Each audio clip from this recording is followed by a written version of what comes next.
नमस्कार दोस्तों, मैं हूं नीति और आज के वीडियो में हम बात करेंगे 482 वीज़ा के बारे में। स्किल इन डिमांड वीज़ा, इसको एम्प्लॉय स्पॉन्सर वीज़ा भी बोलते हैं।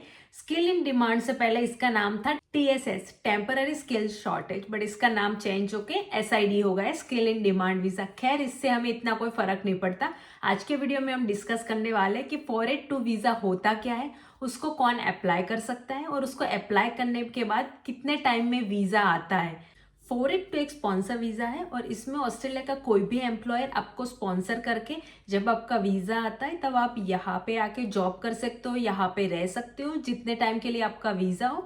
और वीज़ा के थोड़े ही टाइम में अगर आपने अपनी सारी कंडीशन फुलफिल की है तो आप परमानेंट रेसिडेंसी के लिए भी अप्लाई कर सकते हो। तो इस वीज़ा में पॉसिबिलिटी भी है परमानेंट रेसिडेंस का ट्रांजिशन करने में। तो 482 में 3 स्ट्रीम है। तो आज के वीडियो में हम सारी डिटेल में बात करेंगे कि कितनी स्ट्रीम है और उसमें क्या क्या रिक्वायरमेंट है, क्या क्या आपको फुलफिल करना होता है। तो फर्स्ट है कोर स्किल स्ट्रीम। इसमें आप ऑस्ट्रेलिया में अप टू 4 ईयर तक रह सकते हो और ये वीजा अप्लाई करने की फीस है $3000। तो कोर स्ट्रीम में प्रोसेसिंग टाइम अभी के लिए वेबसाइट में दिखा रहा है कि 50% एप्लीकेशन है वो 30 डेज में ग्रांट होती है और टोटल 90% जो एप्लीकेशन है वो 47 डेज में ग्रांट होती है।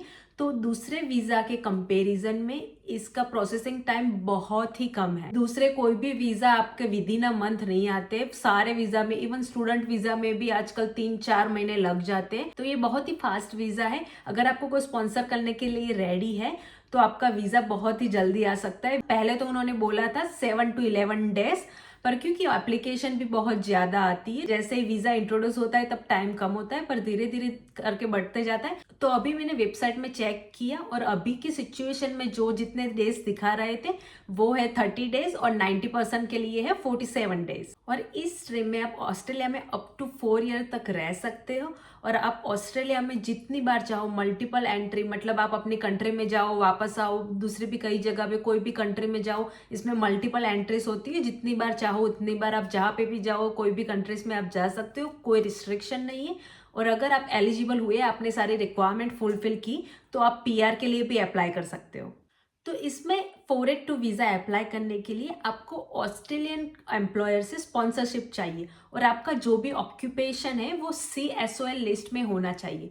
CSOL लिस्ट मतलब कोर स्किल ऑक्यूपेशन लिस्ट, इसीलिए इस स्ट्रीम का नाम है कोर स्किल स्ट्रीम। तो आपका जो ऑक्यूपेशन है, फॉर एग्जांपल अगर आपका ऑक्यूपेशन है इंजीनियर, तो आपका ऑक्यूपेशन वो CSOL लिस्ट में होना चाहिए और आपका मिनिमम 1 ईयर का एक्सपीरियंस होना चाहिए। उसके बाद आप इस वीजा के लिए अप्लाई कर सकते हो। और कई बार ऐसा भी हो सकता है कि कोई या तो कैजुअल या पार्ट टाइम जॉब कर रहा हो, उसके पास फुल टाइम जॉब ना हो।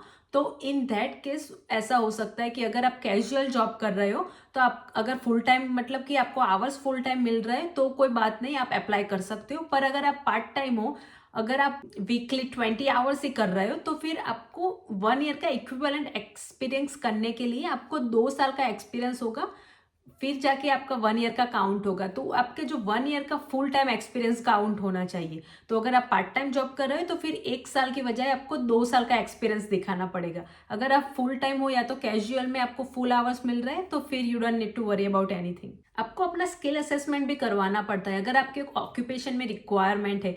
जैसे अगर आप इंजीनियर हो तो इंजीनियर में रिक्वायरमेंट है कि आपको अपना स्किल असेसमेंट करवाना पड़ता है। तो आपके ऑक्यूपेशन पे डिपेंड करता है, अगर स्किल असेसमेंट रिक्वायर है तो आपको फिर करवाना पड़ता है। और आपको जो भी एम्प्लॉयर ने स्पॉन्सर किया है, आप सिर्फ अपने एम्प्लॉयर के साथ ही काम कर सकते हो, क्योंकि ऑब्वियसली ये स्पॉन्सर वीजा है। अगर आपको कोई स्पॉन्सर करता है तो फिर आपको सिर्फ उनके साथ ही काम करना होता है। और इस स्ट्रीम में आपको इंग्लिश रिक्वायरमेंट भी फुलफिल करनी होती है। तो इंग्लिश रिक्वायरमेंट ने इतनी कोई हाई रिक्वायरमेंट नहीं है। आपको ओवरऑल 5 बैंड लाने होते हैं with no less than 5 in each module. तो आपको सारे मॉड्यूल में मिनिमम 5 होने चाहिए और ओवरऑल भी 5 इनफ है। और अगर आप IELTS की जगह PTE देना चाहते हो तो PTE में आपका मिनिमम 36 स्कोर होना चाहिए विथ नो लेस देन 36। तो अब बात करते हैं दूसरे स्ट्रीम के बारे में। तो उसका नाम है स्पेशलिस्ट स्किल स्ट्रीम। तो इसमें भी आपको अप टू 4 ईयर का वीजा मिलता है। इसकी वीजा कॉस्ट है $3000। अगर स्पेशलिस्ट स्किल स्ट्रीम की प्रोसेसिंग टाइम की बात करें तो पहले हमने जो कोर स्किल स्ट्रीम की बात की, उससे इसका प्रोसेसिंग टाइम थोड़ा फास्ट है। इसमें 50% वीजा ग्रांट 9 डेज में होता है और 90% वीजा कार्ड 39 डेज में होता है अभी के इंफॉर्मेशन के हिसाब से। तो इस स्ट्रीम में भी सिमिलर बेनिफिट है। आप ऑस्ट्रेलिया में मल्टीपल एंट्रीज कर सकते हो, दूसरी कंट्री में मल्टीपल टाइम जा सकते हो, आ सकते हो, कोई रिस्ट्रिक्शन नहीं है। आप ऑस्ट्रेलिया में जॉब कर सकते हो, रह सकते हो अप टू 4 ईयर तक, और अगर आप एलिजिबल हुए तो आप पीआर के लिए भी अप्लाई कर सकते हो। इस स्ट्रीम में भी आपको स्पॉन्सरशिप चाहिए अपने एम्प्लॉयर से। कोर स्ट्रीम में जब हमने बात की तो उसमें CSOL लिस्ट था, उसमें आपको ऑक्यूपेशन आना चाहिए, पर इस स्ट्रीम में ANZ को Australia and New Zealand standard occupation list है, उसमें आपका ऑक्यूपेशन होना चाहिए।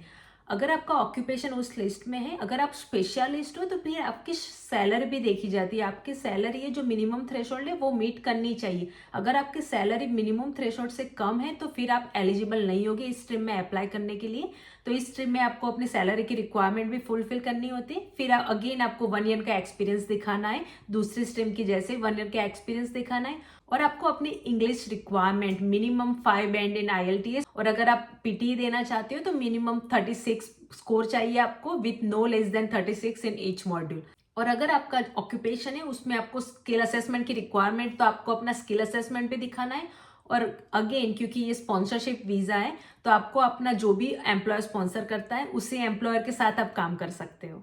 तो अब हम बात करते हैं third and the last stream, labour agreement stream. तो लेबर अग्रीमेंट एक अग्रीमेंट होता है जो ऑस्ट्रेलियन गवर्नमेंट और एम्प्लॉयर के बीच में होता है।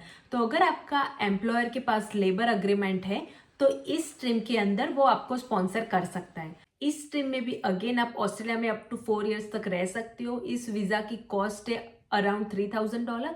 और अगर प्रोसेसिंग टाइम की बात करें तो 50% एप्लीकेशन 44 डेज में ग्रांट होती है और 90% एप्लीकेशन 48 डेज में ग्रांट होती है। इस वीजा में भी आप ऑस्ट्रेलिया में अप टू 4 ईयर तक रह सकते हो, ऑस्ट्रेलिया में मल्टीपल एंट्री कर सकते हो, और आप PR 186 वीजा के लिए भी एलिजिबल हो सकते हो अगर आप अपनी सारी रिक्वायरमेंट फुलफिल करते हो। इस स्ट्रीम में आपको लेबर अग्रीमेंट के अंडर जो एम्प्लॉयर है वो एम्प्लॉयर आपको स्पॉन्सर करना चाहिए, और बाकी भी रिक्वायरमेंट सिमिलर है। आपको अपना इंग्लिश रिक्वायरमेंट फुलफिल करनी है, आपको अपने एम्प्लॉयर के साथ ही काम करना है, आपको मिनिमम 1 ईयर का एक्सपीरियंस दिखाना है अपने रिलेवेंट ऑक्यूपेशन में, और अगर रिक्वायरमेंट है तो आपको अपना स्किल असेसमेंट भी दिखाना है। तो ये सारी सिमिलर रिक्वायरमेंट है जो दूसरी स्ट्रीम में थी। तो ये थी 3 स्ट्रीम जिसके बारे में हमने बात की। पहली थी कोर स्केल स्ट्रीम, दूसरी थी स्पेशलिस्ट स्केल स्ट्रीम, और तीसरी थी लेबर अग्रीमेंट स्ट्रीम। तो इस 3 स्ट्रीम के अंडर आप अप्लाई कर सकते हो 482 वीजा के लिए।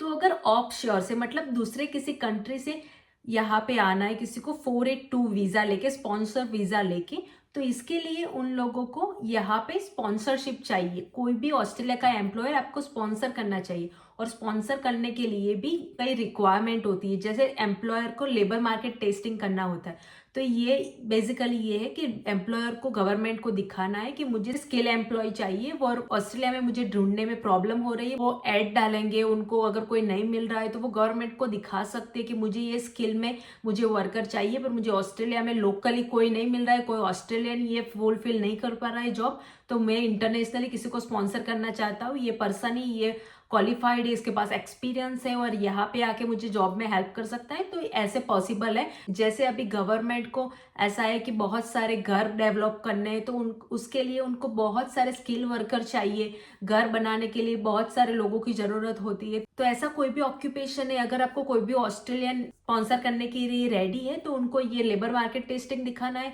अगर वो जेन्युइनली दिखा पाते हैं कि यहाँ पे उनको कोई नहीं मिल रहा है, इसीलिए वो दूसरी किसी और कंट्री से ऑफशोर से किसी को स्पॉन्सर कर रहा है, अगर आपका जो एम्प्लॉयर होगा उसका बिजनेस अच्छा होगा, उसकी मार्केट वैल्यू अच्छी होगी, बिजनेस मार्केट वैल्यू अच्छी होगी, उसका बिजनेस पोजीशन अच्छा होगा, अगर वो जेन्युइन है, तो आपका visa with in 1-2 month grant हो जाएगा, क्योंकि 482 वीजा का प्रोसेसिंग टाइम बहुत ही कम है दूसरे वीजास के कंपैरिजन में।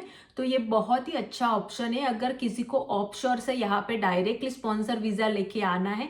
इसमें आपको स्टडी करने की या दूसरी और कोई टेंशन लेने की जरूरत नहीं। आप यहाँ पे आओ, अपने एम्प्लॉयर के साथ जॉब करो, और मोस्ट प्रोबेबली क्योंकि ये स्पॉन्सर वीजा है, आप अपने एम्प्लॉयर के साथ जॉब करते हो, उसका प्रूफ दिखाते हो, 2-3 साल बाद आप 3 साल बाद आप अप्लाई कर सकते हो 186 वीजा के लिए। वो परमानेंट वीजा है, तो 3 साल बाद जब आप 186 वीजा के लिए अप्लाई करोगे तो वो भी आप अगर आप प्रूव कर पाए कि मैंने सेम एम्प्लॉय के साथ जॉब की है, मेरा इतना एक्सपीरियंस हो गया है, तो आपका मोस्ट प्रोबेबली 186 परमानेंट वीजा भी ग्रांट हो जाता है, और फिर आप ऑस्ट्रेलिया में परमानेंटली रह सकते हो।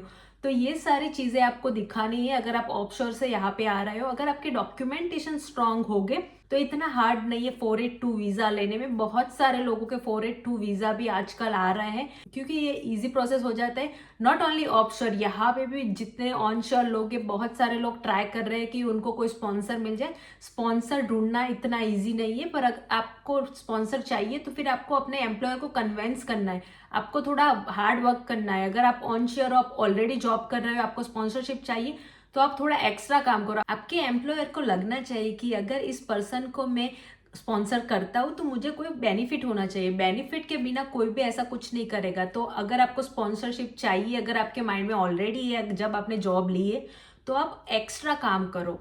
आप ऐसा नहीं कि सिर्फ फिजिकली ज़्यादा काम करो, मेंटली भी वर्क स्मार्ट। अगर आप स्मार्टली काम करते हो, अगर एम्प्लॉयर का बेनिफिट होता है, अगर फॉर एग्जाम्पल 2 लोगों का काम आप अकेले कर सकते हो तो एम्प्लॉयर को लगेगा कि ये बहुत वैल्यूएबल पर्सन है मेरे लिए। अगर इसका वीज़ा खत्म होने वाला है, अगर ये अपनी कंट्री वापस चले गए तो फिर मुझे दूसरा कोई हायर करना पड़ेगा।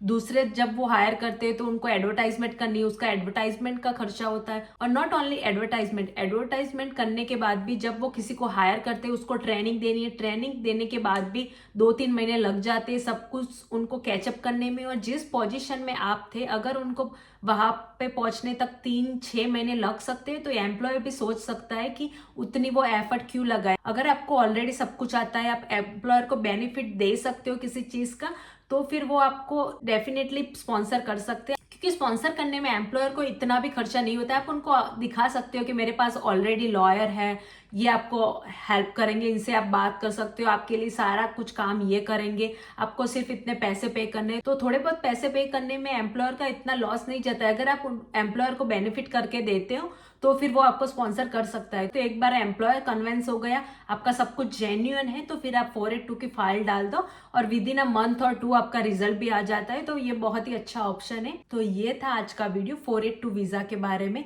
आई होप कि आपको ये वीडियो अच्छा लगा हो। अगर आपको ये वीडियो अच्छा लगा हो तो प्लीज वीडियो को लाइक कीजिए, दोस्तों के साथ शेयर कीजिए और चैनल को सब्सक्राइब करना ना भूलें। तो मिलते हैं फिर किसी और वीडियो में, तब तक के लिए बाय बाय।